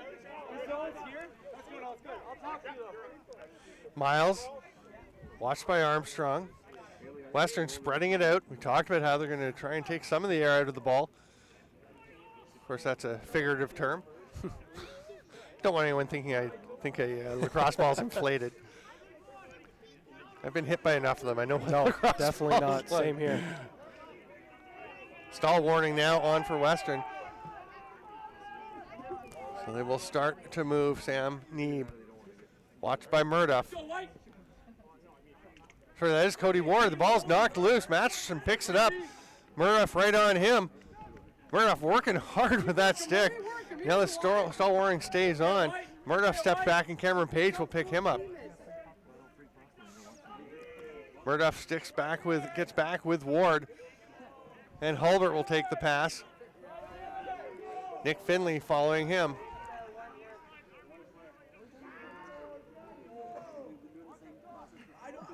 See if they send a quick slide here. There's a pass up top. It's shot by Miles. Holton stops that. Makes the quick pass out to Leith. There's the ride by Miles. And Leith is retreating. Throws it to Holton. Murdoff straight back to Holton. Some pressure from Western. Holton's going for a bit of a run. Sidearm pass. Nice job by Page coming to help him out. Holton has it once again. Now, this is definitely the tightest ride we've seen from Western in this game. Trying to force Trent to take a lot of energy just to get the ball in the offensive zone. Zabolts has it. To the net, Eddie scores! Huge play. Western puts the pressure on up the field. Trent takes a long time to get over midfield, but once they do, it's just a quick pass and a cut by Eddie, and we have a goal. Yeah, and you've talked about that, blistering speed that Eddie has. It's not much of a move. It's just he kind of uses his speed to get into space, and he loves that shot coming in, shooting it far side, and it's a beautiful shot. Great finish for Eddie, and like you said, Trent here needs to start collecting goals here to climb back into this. Karam with another faceoff win, straight to himself, goes to Garland. Garland thought about going to the net, but Peter Hunt had good possession, and he'll set up Trent with 15 minutes and 20 seconds to get 2 goals. Plenty of time as long as they can keep Western from adding to their total. Coleman Williams has it. Leclerc and Karam come out.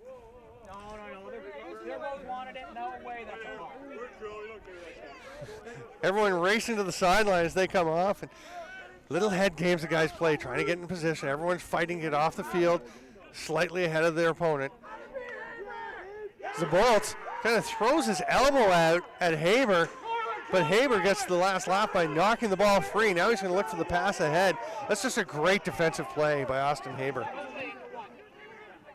Pass down low, the shot by Ward, oh, big save, and Holton makes the save and then sees he's got Leith ahead, but the pass doesn't quite connect. Here comes Crowley. That's one thing I will say with Holton's game, just a little too anxious with the ball sometimes.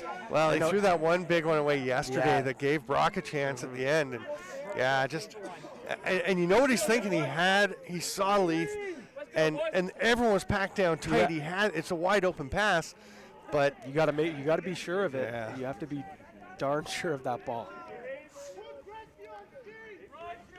If anything, I think Leith is running out, but even if you throw it behind him, there's a cut and a goal. Cody Ward takes the pass from Masterson. Well, what a response from Western shortly after the Eddie goal, and that's where you just feel the deflation from the the long pass that didn't quite connect. And that's what I mean. It's such a big risk. You just make a huge save, denying Western to get that big goal. Throw it down the other way, and it comes back down, and Ward, who has been fairly quiet this weekend, now starting to climb his way into that score sheet, scoring his 3rd of the weekend. Travis Ferguson out to take this draw for Trent, and Byrne rips it away from him, but great job by Beatty to jump in, keep the ball loose. And it's going to be a push in the back, Trent possession, and Beatty will run the ball into the offensive zone. And now we have another ref blowing his whistle.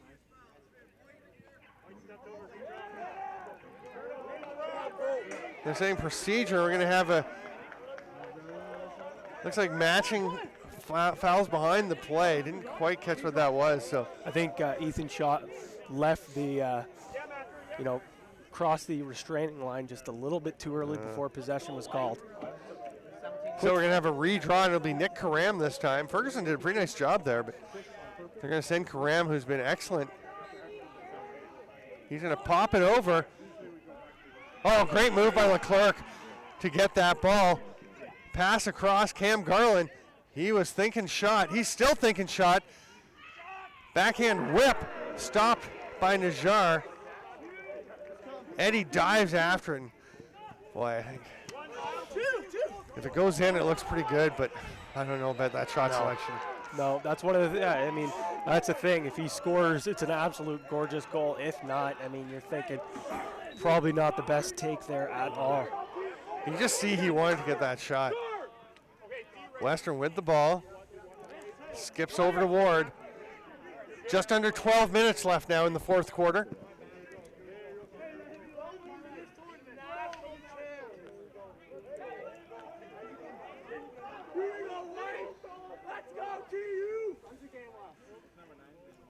And Cam Garland's actually standing just a few steps onto the field near us, and he just said to the coaches, "My bad, I rushed it." And it's not from selfishness. It's from trying to help. He really wants to get that goal to help this club out. Armstrong on the clear. Page will run across center. Leclerc start to go for a run. Now he goes. We've seen Leclerc do this a few times. He may still peel back. No, now he's coming. And Dan Mickle goes out to join the offense. Adam Peroni up top. Eddie throws it down in behind the net, though. Fernandez. Mariama on him. But Mariama's had a quietly strong weekend as well. Nothing spectacular, but haven't seen him get beat a whole lot. No, that's a great thing. As a defender, if you don't get noticed too much, that usually means you know, you're doing some good things, not getting beat, and he's been very, very solid for Western this weekend. DeMarchi breaking down on Reinhold. Garrett Eddy takes the pass from him. Good D from Reinhold. McCrory's staying with Eddy. Now they switch up. Eddy gives it to Mickle. We've seen Mickle score from not too far inside where he just got that pass, but they were out on him. Keegan Crowley ready to take away Mickle. Yeah, Crowley's going to slide here real early here. Yeah. No doubt about that. Eddy from behind. Cuts out. Reinhold stays with him. Hard pass. Gets away from Garland. Mickle tracking it down. Nobody's after him, so he'll have time to stop it. Won't get near center, so nobody from the other side of the field can get involved. Good defense there from Reinhold, not even needing a slide there. Peroni to Eddy. He's going to duck underneath, going to the net. Great job by McCrory. Passes over to Fernandez. Couple of fakes. Back to Eddy.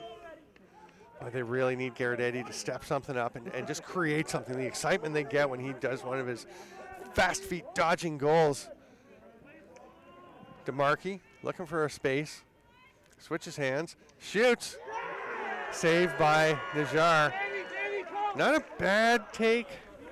Poor execution, though. I mean, if you're taking a shot from out there, you got to absolutely stick it. And definitely not the ideal ball placement that you want there, especially with Najjar. I mean, he's so good up top. Yeah. You hear this Trent coaching staff, every time they're about to shoot, they say low, low, low, because, I mean, that's tough for a goaltender to stop. Jones Smith runs into the offensive zone for Western. We're approaching 9 minutes left in the fourth quarter. I'm not counting for you here, Rib. Western certainly going to start slowing the ball down a little bit. Hopefully not too much, you know, for them, because we saw what happened to Brock yesterday. Neeb taking his time. DeMarchi's out on him.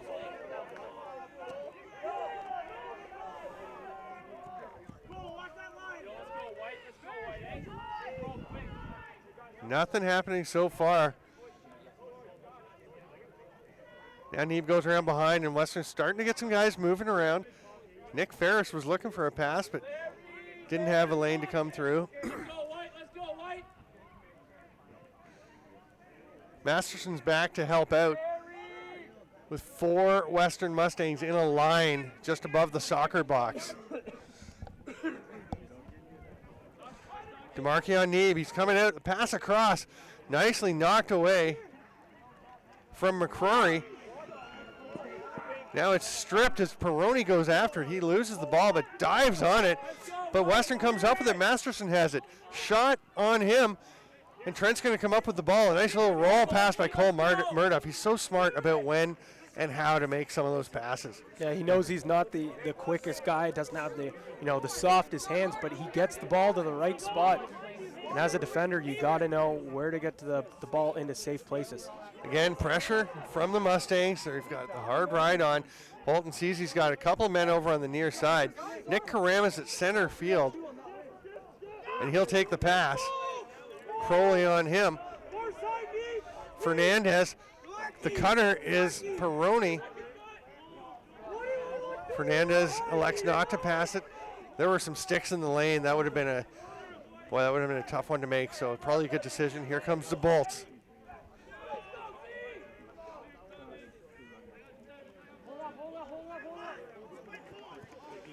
Cole McWilliams coming in to join the offense.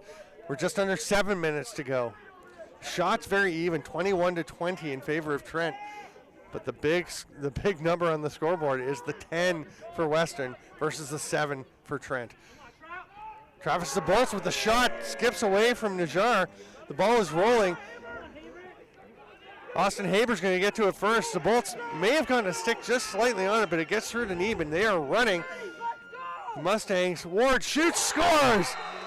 They've been slowing the offense down, but they get a transition break, and they take advantage, and that's a tough one for the Excalibur to overcome. Oh, no doubt. I mean, that's typical Western ball. I should say new Western ball. As they push that in transition, find an open man who is Cody Ward, who's now starting to heat up. 3 goals on the afternoon. He has had a fairly quiet for his weekend for his standards, but no mistake there. Just loading that one up and scoring. Yeah, I mean, he had 2 goals and 2 assists yesterday, Yeah. wasn't it? And we're saying, yeah, what a quiet day for him, because he had 52 goals in 12 regular season games. We're used to him scoring 4 1/3 goals a game. Assist number 1. He can score a hat trick, and his scoring average plummets. A lot of pressure here It's a big from Leclerc. Sorry, that was a big face-off win for Western. I mean, it's such a momentum grabber or killer when you get that face-off after a goal. 4-goal spread, 5:20, so almost a goal a minute pace Trent needs to be on here. And Western, of course, slowing things down. They've got the stall warning in effect. Jordy Jones-Smith has it. Danny Mickle out on him.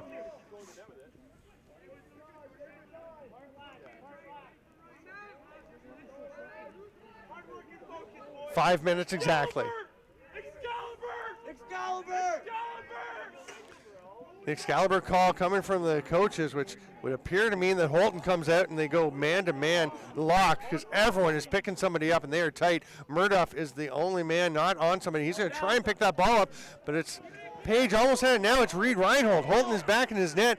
Reinhold passes it off. Ryan McCrory thought about shooting, had an open lane, but elected not to. And probably a good decision. I actually wouldn't mind that shot.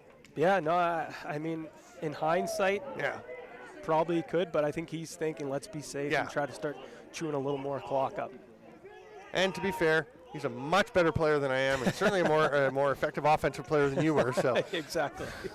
So we're going to go with his decision. There he is with the ball. He's coming in. He's going to lob the pass to the far side.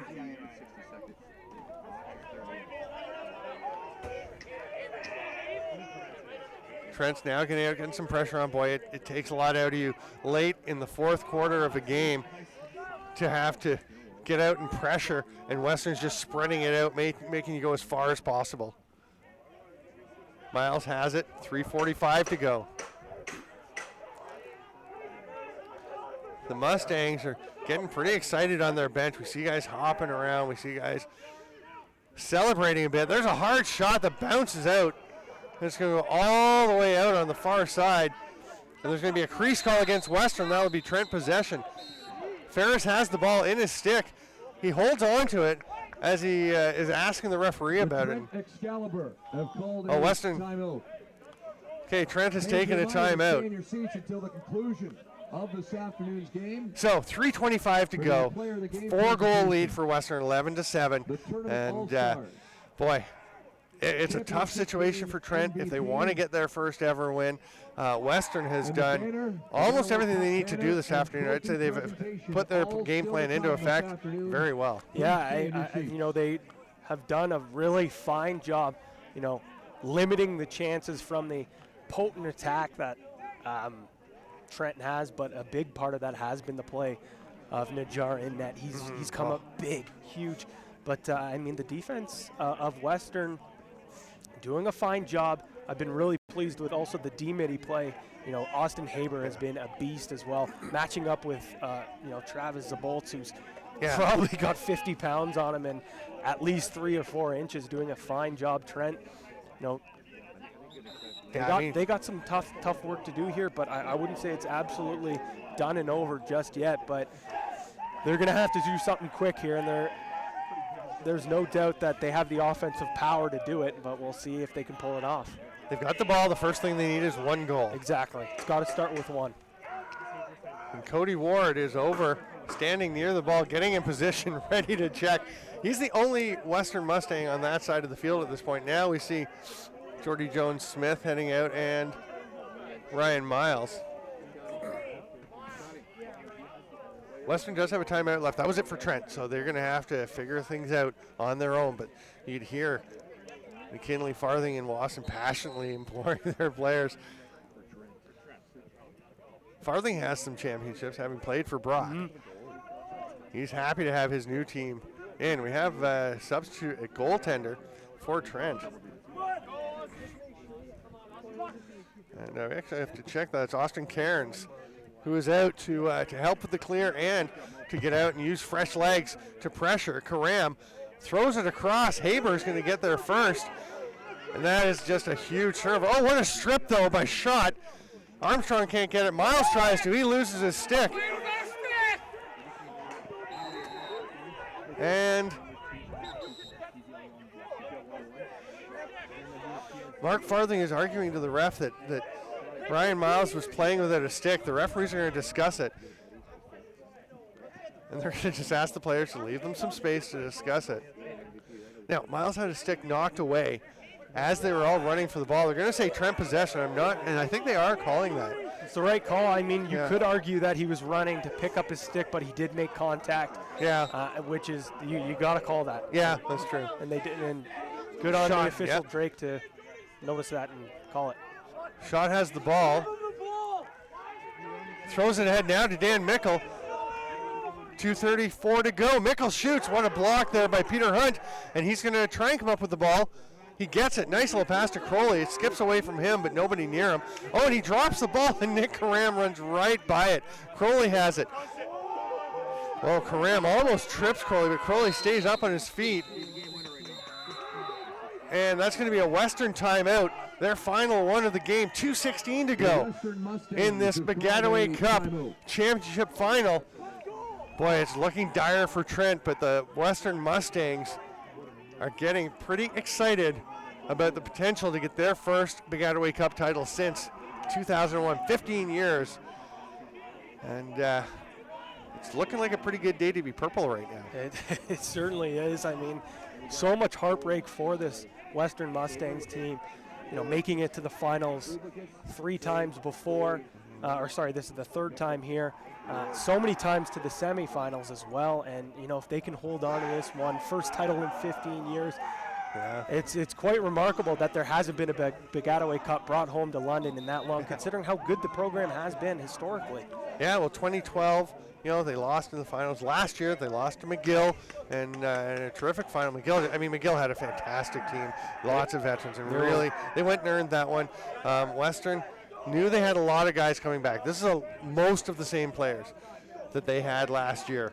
And Jeremy Talevi is running off the field and pumping his guys up. 2:16 left, and we're about to get underway. Weekend great Baggataway Cup Championship. Let's hear it for both teams this afternoon.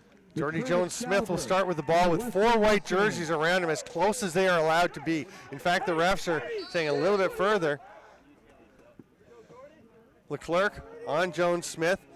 Tried the strip. That's a great possession by Jones-Smith. You talked yesterday about how he will just run around at times and nobody can catch him with his speed and his quick darting ability. He's going to go to the net. Oh, no. Boy, and that's going to be Trent possession. And Jordy Jones-Smith yesterday shot at an empty net, and I was teasing him after. I said, congratulations. That was a terrible shot because he bounced and it went out. And he said, yeah, that was off. Next time I'll just roll it. And now he's probably thinking, I should have rolled it. He's lucky there. But Western gets the ball back. Sorry, a huge strip. His LSM, Crowley picking up that loose ball there from the errant pass. 1:33 to go. Ward. There's a penalty as Schott's stick came down on the head of Cody Ward, and then Johnny Leclerc just kind of chops at Ward. Don't know if we're having a second call, but Ward did lose control of the ball. It went out, so it's probably just the one.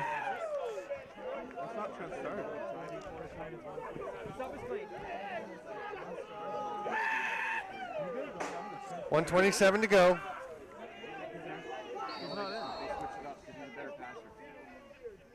Ferris starts with possession up top. Austin Cairns in net, and he's going to go and get Brandon Armstrong's man. And a penalty coming now. It's going to be a minute for cross-checking, it looks like. That one's going to be Lyman Beatty.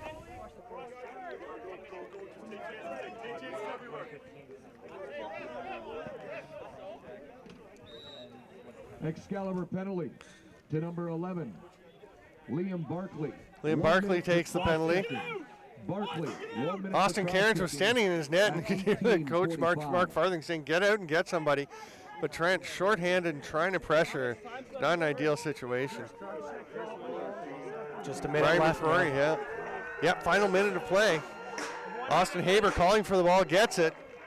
And Western, you can hear their fans starting to applaud on the far side of the field. 45 seconds to go until the Mustangs claim their first Baggataway Cup title in 15 years. Trent still working hard to try and get the ball back. Still a lot of effort. A game Excalibur club. There's a flag coming.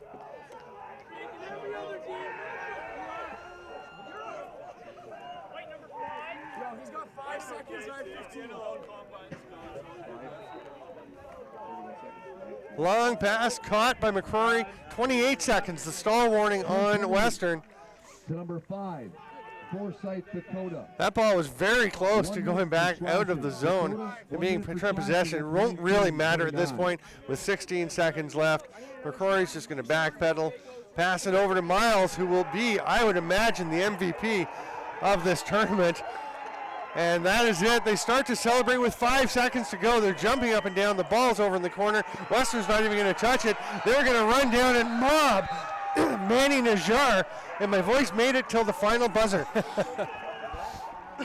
Najjar, fantastic. Ryan Miles, outstanding. The Western Mustangs put together a complete 80-minute performance, and they are the 2016 Baggataway Cup champions. Unbelievable. 15 years ago was the last time the Baggataway Cup made it back to London, Ontario, and the drought is over for the Purple Ponies. They finally bring a title home to Western University.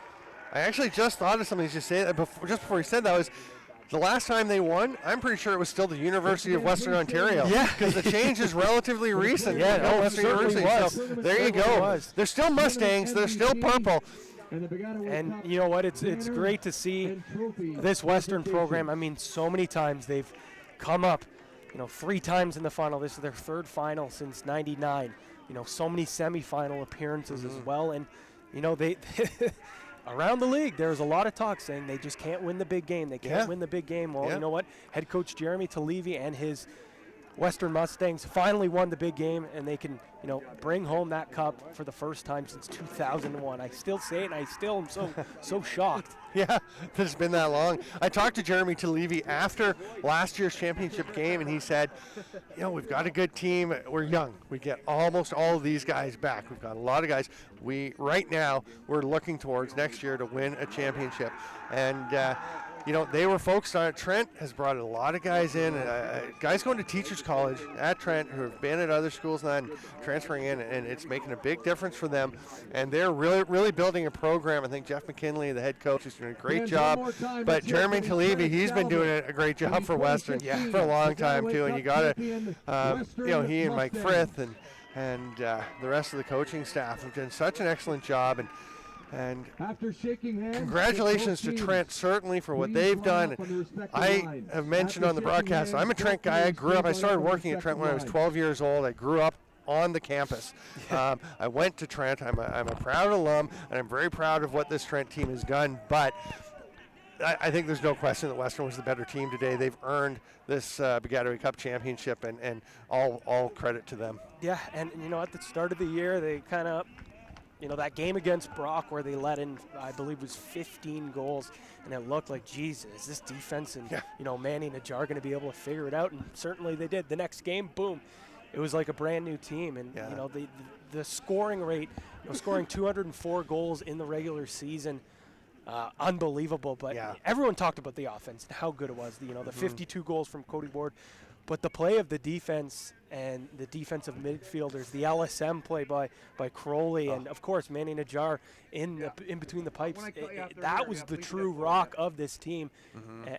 But obviously, I mean, the offense, no doubt, unbelievable as well. But it was a full team effort, the entire week and the entire season, and you saw it. Like you said, they were the best team this year. And we talked about Michael Alani quite a bit yesterday during the Guelph semifinal against Western because he faced a ton of shots. They outshot Guelph by 11 shots, and Lalani had to be great just to keep Guelph in it. But Manny Najjar was good yesterday. It's not like he wasn't good. No. He's the CUFLA West All-Canadian goalie for a reason. And he showed today he was absolutely brilliant. We talked about shot selection for Trent, about shot execution for Trent, and you can say all you want about maybe they didn't get the shots they wanted, but he stopped everything they threw at him. Well, not everything. They scored 7 goals, but, I mean, he made a bunch of saves. The final shots are showing as I believe it's 22 to 22. 22. Yeah, 22-22. The shots showing as even for the game. So obviously that's Player of the game presentation. 15 save performance by Manny Najjar. I just had to do a little math. At least I didn't have to pull out my calculator. Garrett Eddy. Garrett Eddy for Trent named their player of the game today.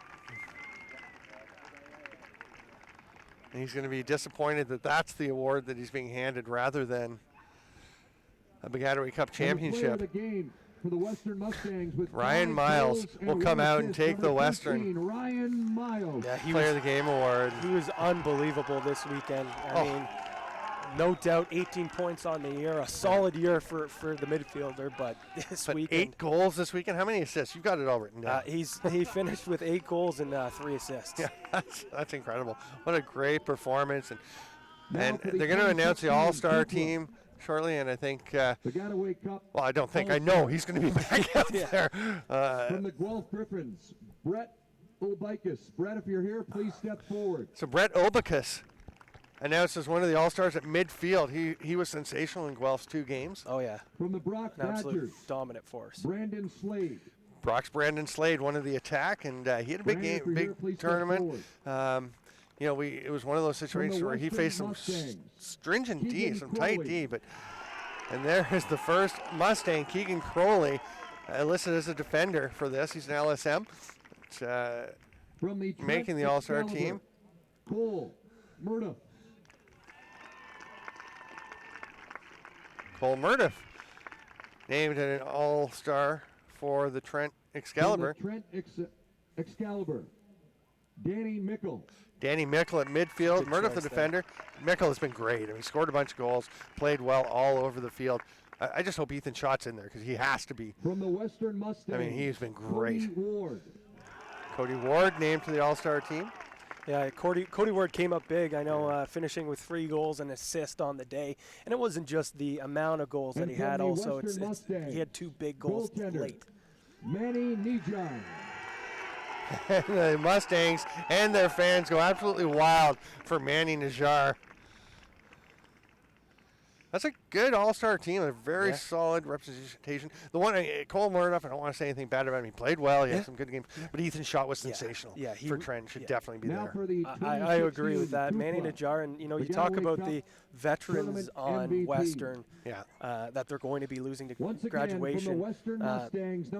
Manny's just in his 2nd year, so he's got 2 more years, at least in between the pipes for this Western team. And they're going to be a very good team coming back next year. A lot of continuity. Jeremy Talevi provides that. And, we talked before the game about the different coaching approaches, the more structured approach for Western, a bit looser, more relaxed approach for Trent. And again, that suits the teams that they have. And, congratulations certainly to Talevi and his crew. Please step forward. We're going to see now the Baggataway Cup itself will be handed out. Trent has stayed there for the All-Star announcements, and now you can see their coaches saying, okay, let's clear out and let these guys enjoy their celebration.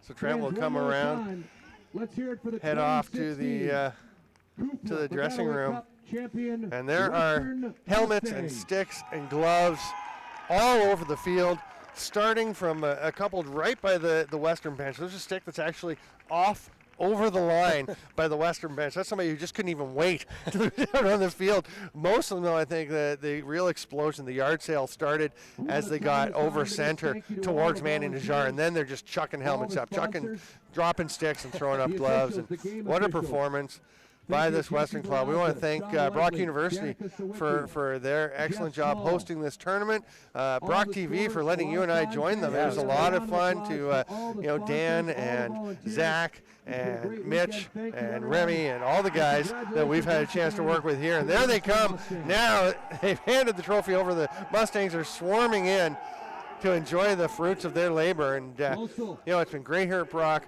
I've certainly enjoyed having a chance to Hey, they're thanking us.